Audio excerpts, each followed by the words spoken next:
suñu nijaay bàyyi suñu nijaay nankatu nijaay bi nga doon. alors ñëwaat nañu ci plateau bi merci aux annonceurs yi nga xam ne ñooy accompagner en tout cas le réveil des 100 voix. Aujourd'hui c'est mercredi, 3e numéro de la semaine. maa ngi fi ak Xoxan donc comme tous les matins. Xoxan bonjour. bonjour Aïcha. maa ngi lay nuyu door ay veste. Xoxan temps am nga xaalis nag. ah bàyyil tooñ. non loolu dafa fort booy tibb dee nga joxaale. ne bàyyil tooñ. wala madame mooy yónnee xaalis. veste yi madame est-ce que tal na loolu. bàyyil madame mu noppalu. dama ko bàyyi de sax muy kër dama koy tudd. di ko bikap. maa ngi lay ziar bu baax delloo ziar. di lay félicité ci mbir yi ni nga koy doxale merci na de yow merci ndaanaan nga quoi di ziar Salma bu baax yéen a may doole. di nuyu également ak ziar doyen ma Demba Ramata Dia. waaye itam di nuyu suñu invité di njiital parti MPR. Hamidou Thiaw di nuyu également ak ziar Sénégal yi nga xam ne ñu ngi ñuy seetaan ci réveil waaye ak ñi ñuy déglu à partir de Walfadjri. mu ngi noonu président MPR la ñuy dalal tey ci réveil bi mu nekk également un candidat recalé malheureusement monsieur Hamidou Thiaw. C'est un immense plaisir de vous recevoir dans le réveil. Salaamaaleykum, merci de me recevoir. di nuyu yéen ñëpp di nuyu tamit ñëpp ñu ngi seetaan à travers Walfadjri. alors ci kanam ak jàmm dinañu ñëw waxtaanee pourquoi pas actualité ak tout ce qui se passe ci conseil constitutionnel ndax moom amoon na peut-être occasion ngir dem mais malheureusement li ciy topp dinañ ko waxtaanee maa ngi fi ak le meilleur des oncles moo préféré. loolu moom waaw. mooy le meilleur des hommes. sama moom loo koy jëlee. ci Salma nag di nga ma bàyyi nag kii maa ko moom kenn du kii loolu moom c'est vrai que corps journalistique dañuy ay tonton ay tata ay maman ay yooyu mais da ngeen ma koy may nag yooyu moom da ngeen ma koy may moom je le revendique je le revendique c'est mon oncle ma dem ba Ramata Dia doyen maa ngi lay nuyu. waaw maa ngi lay fay. naka suba si. sant yàlla bu baax. yaa ngi si jàmm baax a baax alhamdulilah si kanam ak yow nañu waxtaanee actualité comme d'habitude. waaw incha allah mu ngi noonu léegi kon dañuy bàyyi ñu suivre Xoxan Ndong ak son invité monsieur Hamidou Thiaw moo ñëw tey ci plateau réveil ci l'invité actu. d'accord wax nga ko léegi donc dañuy waxtaanee li ñeel mbirum parrainage ak conseil constitutionnel. yaa ngi ko doon wax léegi moom bokk na ci candidat yi nga xamante ni ay candidat lañ woon à la candidature. donc bu ñu càmbaree seeni parrainage ñu daal di koy recalé naka ngeen accueillir déjà xabaar boobu ñu invalider seen candidature à partir du conseil constitutionnel. non bettuma je m'y attendais. dama bett parce que j'ai l'impression les personnes qui étaient très vocales envers ce régime di leen critiquer ñoom ñëpp da nga leen bloqué. tey soo xoolee je pense qu'il y a 21 candidats qu'on a laissé ñu jàll mais soo xoolee 21 candidats yi à part Diomaye Faye je pense que les 20 sur les 6 derniers mois amul kenn ku critiquer le régime en place. donc Déthié Fall. Déthié Fall il a été silencieux bon. mais pas quand même les 6 derniers mois. il a été très silencieux mais bon grave fu may waxee rek. mooy c'est vrai que c'est un prix à payer quand tu dis que tu es anti-système, que tu es de l'opposition, il y a un prix à payer. Ça veut dire que des fois, dès les élections, tu ne vas pas participer. Parce qu'ils ne veulent pas des gens qui vont faire le tour des plateaux, télé, radio, aller sur le terrain pour vraiment critiquer le régime en place. Et c'est vraiment dommage parce que il y a eu beaucoup d'irrégularités. Man tey élection législative demoon naa parrainé naa mu jàll. Et au niveau de Kolda, plus précisément dans le département de Vélingara, on en a fait 9000 par an. Donc on a été parti jël carrément les cartes d'identité, saisir ko, et sur les 9000, on a validé les 9000. On refait le même processus. Demaat Vélingara, jëlaat fa 9000 par an, saisir ko. Cette fois-ci, on nous dit que 5000 yi sont non conformes. Limite, c'est-à-dire qu'il n'y a pas d'erreur de saisie, parce que quand il y a des erreurs de saisie, on corrige, mais carrément la carte d'identité existe où, alors que toi, tu as la copie des cartes d'identité. Donc, tey amoon na vraiment matière pour dem au niveau du Conseil constitutionnel, def recours. Mais ces cartes d'identité-là, vous les avez validées il y a 1 an, nga ñëwaat 1 an après, vous dites que ces cartes d'identité-là n'existent pas. Mais tey su ma demee ki nga dem di kaas yi moom mooy juge jury mooy lépp donc c'est sûr et certain les recours vont être rejetés là il y a 12 recours qui sont là mais xam naa da nga koy rejeté donc faut pas se faire des parce que faudrait pas benn institution bu indépendante buy àtte mais su dee kële éliminé après su ko nga dem di classe pour mu àtte la mais du sori donc je me suis pas gêné je me suis dit bon c'est un prix à payer donc ñun ñu toogaat au niveau de l'opposition gën a xoolaat seen taxawaay gën a xoolaat ñu demee sur le terrain c'est vrai que nous sommes un parti jeune soxla ñu yàqamti ça fait que 1 an que je communique donc il y a vraiment le temps wàccaat sur le terrain gën a communiquer gën a am électorat bu gën a baax frère Sénégal yi gën a découvrir donc kon bokkuloo ci candidat yi nga xamante ni dem nañu déposer au conseil constitutionnel seeni recours non d'accord voilà ban appréciation ngay def de manière générale ci processus parrainage bi ak li nga xam ne mooy tirage au sort bi nga xam ne moo définir ordre bi ñuy càmbaree li nga xam ne mooy dossier de parrainage yi. non farce la parce que fu ma waxee farce la c'est-à-dire que tey ki nekk 84e ou 85e position il y a très peu de chances nga jàll. et pour man élection waruñu ko def tirage loterie warul nekk loterie. parce que tey man mën naa wax ne gagné naa sama bureau de vote mais ñi jàll tanaw ñoom parce que ñu bëri gagné seen bureau de vote tey soo toogee ñu ne Mimi Touré demul ñu ne Abdoul Mbaye demul ñu ne Bougane Gueye demul et cetera et on voit des gens comme Rose Wardini ñu ne moo dem koo xam ne génnul këram. ku gis Rose Wardini sur le terrain bu nga toog sa salon ñu valider sa parrainage. alors que des gens comme Abdourahmane Diouf ont fait le tour du Sénégal tous les plateaux de télé et cetera ñu invalider ko. loo jàpp ne xëy na kon moo tax ñu valider parrainage yooyu. non xam nga am ñenn ñoo xam ne mënoo si sori parce que ñëpp xam na ne le système là ne marche pas. mais lu gën a important rek mooy vraiment il y a des gens qui ont beaucoup plus de crédibilité qui ont été éliminés parce que ay tirage au sort la. je pense que les Sénégalais auraient préféré voir benn Abdourahmane Diouf wala benn Bougane wala benn Mimi Touré. que di gis benn Rose Wardini wala benn Anta et cetera donc c'est vraiment dommage que certaines personnes qui ont un électorat. Anta quand même elle a fait un travail de terrain.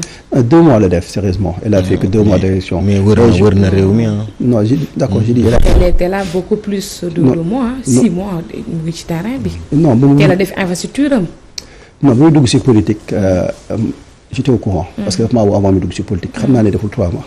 donc c'est vrai qu'elle a fait le tour des plateaux télé elle a dépensé beaucoup d'argent pour avoir beaucoup de visibilité mais je sais qu'elle n'a pas une représentativité partout au Sénégal ça je le sais sax ñu ma koy wax je sais que Abdourahmane Diouf ça fait 1 an qu'il travaille Bougane ça fait presque des années qu'il travaille et malheureusement ces gens qui sont crédibles qui ont un savoir-faire qui ont un programme am na nit yi am na benn électorat ñooñu jàlluñu pour laisser ay Rose Wardini di jàll donc c'est vraiment dommage vraiment ñu toll foofu ci réew mi.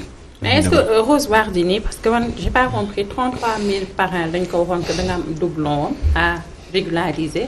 33 000 parrains tey jii boo ko compter ak le nombre de parrains bi ñu lay laaj. à la base s'orientewul en 2 jours mu régulariser ko man c'est ce qui m'a un peu tiqué. donc soo waxee ji tey jii. en fait pour nga régulariser say parrains xam nga ñoom bu ñuy def seeni ay collecte dañuy am ay réserve au fait. du dañ lay ne da ngay régulariser rek. non man je suis di collecte xam nga loolu waxee. bokkul ñun qui sont de l'intérieur. oui. xam nga dañuy foog ne les gens parrainent les gens ne parrainent pas. il y a plusieurs gens yoo xam ne da ngay toog ñu verser seen parrainage. ah bon. l'APR a parrainé des gens Pastef a parrainé d'autres personnes. comme qui. non mun ma wax tur mais man xam naa de l'intérieur. et ça su ñu ko waxee kenn moo weddi. mais nous on se connaît entre nous am na ñoo xam ne doonoo toog dem seeti Pastef jox leen ay parrainage. kon su ñu ma dem seeti Macky Sall jox leen. kon su ma déggee bu baax Hamidou Thiaw. 4 millions wala 3 millions 700 pare yi waa Benno Bokk Yaakaar collecté am na ñu ko tibbal. bien sûr am nañu ko sortir parce que Amadou Ba a rappelé que deful parrainage des parrainage des élus la def. non xam nga dafa am benn affaire boo xam ne su nekkee fii di ko ndëbbantee di foog ne le processus est clair et limpide ku nekk da ngay jug dem parrainer dañuy naxante et je pense que le Sénégalais lambda ak ñi di nit seetaan ils sont pas dupes. xam na nu mu demee. xam nañu ne y a des gens yoo xam ne ils sont parrainés par d'autres personnes. loolu ñëpp xam nañ ko. et donc y a même pas même soo xoolee parrainage yi gis ko nekk 65e au 70e ñu nekk am na doublon tu passes au premier tour. bien tamit c'est même pas logique. c'est vrai que parrainage dafa logique amul benn crédibilité et c'est vraiment dommage qu'un processus démocratique se fasse comme ça. je pense que tey parrainage su ko waroon def. je pense que faudrait que les gens puissent aller par exemple au niveau des préfectures physiquement ne man maa ñëw pour parrainer kii au niveau des préfectures ku nekk am représentant au lieu le nekk le parrainage des salons dans l'ombre ku nekk def ay jeux pour placer 3 ou 4 personnes pour ñu jàll. Et ce qui se passe en ce moment, il y a des gens qu'on parraine, il y a des gens qu'on finance pour ñu nekk ay candidats, il y a des gens qu'on élimine et qu'ils n'ont pas le droit de faire recours parce qu'amul benn juge indépendant wala ku indépendant ku àtte et c'est vraiment dommage. se pose également problème mu fiabilité fichier électoral bi am na ay candidats yu bëri yoo xamante ni ñu ngi ñaxtu loolu depuis lors déjà que ne fichier électoral bi yoruñu ko amuñu ci benn maîtrise en quelque sorte. Non, les élections il y a aucune transparence et je pense que ñun suñu faute la je pense que ñun au niveau de l'opposition mënoon nañu boole ñun ñëpp casse wala boycotter mais ça marche jamais parce que su dee moitié bi casse beneen moitié bi du casse et c'est vraiment dommage parce que soo gisee au niveau du Sénat quand Macky Sall a dissous le Sénat on s'est réunis au niveau de FIT on a porté plainte casse loolu mais finalement quand ça a arrangé certaines personnes on a retiré la plainte et c'est dommage parce que on l'a pas fait pour le processus alors qu'on dit que FIT c'est le front pour l'inclusivité et la transparence des élections nga gis loo xam ne du yoon nga koy casse finalement nga gis sa intérêt jàll na nga ne non finalement casse tuma kon finalement fit bi daal mujjul réussir comme ni ngeen ko bëggee woon en quelque sorte. non c'est-à-dire que amul fit au niveau de l'opposition et je pense que je l'ai dit il y a 6 mois ou 7 mois si ginnaaw te xam naa man opposition da nga ma mere parce que dana wax booy bi dañuy wéy jaxaw mais dañuy waxante dëgg on n'a pas une opposition unie on a une opposition divisée parce que tey mënuñu nekk opposition quand ça arrange nos affaires ñu retirer quand ça arrange pas ñu nekk si mbedd yi wala si rajo bi di casse donc à la fin on est là pour la démocratie ou on est là pour nous-mêmes l'article L87 qui permettait au président ne mën naa dissoudre assemblée heure bu ma neex mais c'était une bonne chose parce que tey su ñu ko defoon on aurait fait les élections présidentielles et législatives en même temps et je pense que c'est mieux pour l'économie et le Sénégal parce que dëkk boo xam ne en 12 ans def 11 élections c'est trop c'est trop d'argent kenn amul temps liggéey politique émission boo taal politique nit amul temps liggéey donc vraiment ñu defoon ko moo gënoon mais opposition bi ñu bundoon casse L87 c'était pas pour l'intérêt de la nation c'est-à-dire c'était des calculs politiques pour wax ne on veut pas que Macky Sall soit tête de liste de la liste de Benno bëgguñu Macky Sall campagne donc foofu laa waxee beneen bu am tamit et ça m'a vraiment déçu booy tey au niveau de FIT on a 3 candidats bu ñu paree Bougane Abdourahmane Diouf Mimi Touré on fait un point de presse ne dañuy lancer benn tournée dogali Macky mais loolu amul sens vraiment amul sens parce que nous on a 3 candidats ce qui serait bien mooy woote benn plénière FIT bi taxaw mais parmi vous kan la ñuy jàppale nga def benn say daal waaw ñun ñu xool si 3 yi ni finalement kii la ñuy jàppale ñeneen ñi retirer seen candidat ñu jàppale kooku parce que FIT on n'est pas une trentaine bëriwuñu mën na waroon décider ak 3 rek koo jàll si on veut kii jàll mais on appuie cette personne mais liste définitive bi génnagul peut-être xëy na moo tax ñu amagum posture non xam nga tournée dogali Macky tournée c'est 1 mois tournée doo ko def si benn jour c'est 1 mois mais 1 mois boobu avec les ressources avec la publicité loolu mënu nañ ko jox benn candidat c'est-à-dire que tey si ñu la toog ñu ne avec nos moyens avec notre visibilité on va faire campagne de façon neutre duñ jàppale kenn mais on va juste dire aux Sénégalais votez contre Macky Pastef à son candidat nay jàppale seen candidat ñeneen ñi ku nekk dama sa bopp mais on est dispersé mais ñun ñëpp suñu booloon par exemple le candidat de Pastef c'est le candidat de Bougane c'est le candidat de Mimi c'est le candidat de FIT c'est le candidat de F24 mais kooku y a de fortes chances mu dem 2e tour tout à fait alors ci noonu gis nañu yenn candidats yoo xam ne dañ leen recalé ñu daal di jël initiative wu saisir en quelque sorte les juridictions internationales ndax bokk nga ci ak noo gisee doxalin gi ni mel. non bokkuma si xam nga loolu laa la wax c'est-à-dire que nous dañoo toll foo xam ne sur le plan national comment l'État est structuré nu ñu structuré État mënoo kaas parce que ku ngay kaas kookoo la tooñ doo xam nga loolu amul sens.